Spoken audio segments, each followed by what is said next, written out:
7ஆம் வகுப்பின் சமத்துவம் பாடப்பகுதியில் அமைந்துள்ள முக்கிய வினாக்கள். 1. சமத்துவம் என்பது சமமாக நடத்துவது மட்டுமல்ல, வெகுமதி அளிப்பதிலும் சமத்துவம் இருப்பதாகும் என்று கூறியவர் பேராசிரியர் லாஸ்கி ஆவார். 2. சட்டத்தின் ஆட்சி என்ற கோட்பாடு உள்ள நாடு இங்கிலாந்தாகும். இங்கிலாந்தை பின்பற்றிய இந்தியாவிலும் சட்டத்தின் ஆட்சி என்ற கோட்பாடு நடைமுறையில் உள்ளது. 3. சட்டத்தின் ஆட்சி என்ற பதத்தை வாதுரைத்த பிரிட்டிஷ் சட்ட வல்லுனர் ஏ.வி. டைசி ஆவார். 4. வாக்களிக்கும் உரிமை, பொது அலுவலகத்தில் பங்கு கொள்ளும் உரிமை, அரசை விமர்சனம் செய்யும் உரிமை ஆகியவை அரசியல் சமத்துவமாகும். 6. சுவிட்சர்லாந்து நாட்டில் பெண்களுக்கு வாக்குரிமை அளிக்கப்பட்ட ஆண்டு 1971ஆம் ஆண்டாகும். 7. இந்தியாவில் தேர்தலில் போட்டியிடும் வயது 25 வயதாகும். 8. எந்த நூற்றாண்டிலிருந்து பெண்களின் முன்னேற்றத்திற்கு பல்வேறு முயற்சிகள் மேற்கொள்ளப்பட்டு வருகின்றன? 19ஆம் நூற்றாண்டிலிருந்து பெண்களின் முன்னேற்றத்திற்கு பல்வேறு முயற்சிகள் மேற்கொள்ளப்பட்டு வருகின்றன. 9. பெண்களை மேம்படுத்தும் விதமாக உள்ளாட்சி அமைப்புகளில் எத்தனை சதவீத இடஒதுக்கீடு வழங்கப்பட்டுள்ளது? உள்ளாட்சி அமைப்புகளில் பெண்களுக்கு 50% இடஒதுக்கீடு வழங்கப்பட்டுள்ளது. 10. பெண்கள், ஆண்கள், சிறுவர், சிறுமியர் ஆகியோர் சமமான உரிமைகள், வாய்ப்புகள் பெற வேண்டும், ஒன்றுபோல் நடத்தப்பட வேண்டும் என்று கூறும் நிறுவனம் யூனிசெஃப் நிறுவனமாகும்.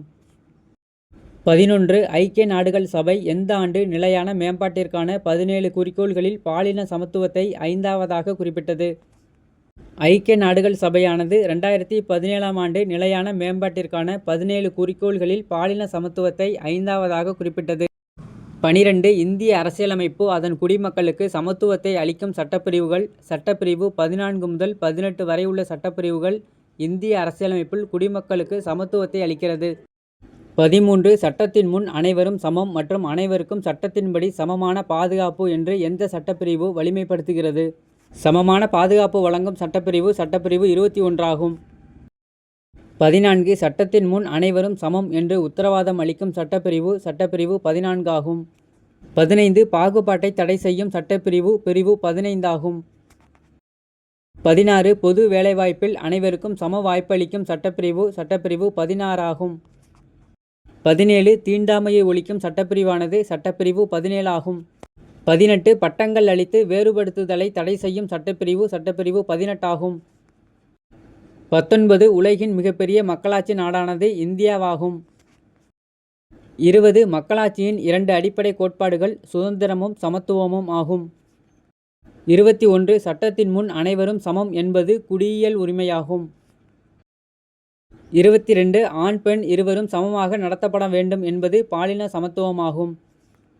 23. அரசாங்கத்தின் பல்வேறு சட்ட செயல்பாடுகள் எந்த சமத்துவத்தை நோக்கமாக கொண்டுள்ளன? அரசாங்கத்தின் பல்வேறு சட்ட செயல்பாடுகள் பாலின சமத்துவத்தை நோக்கமாக கொண்டுள்ளது.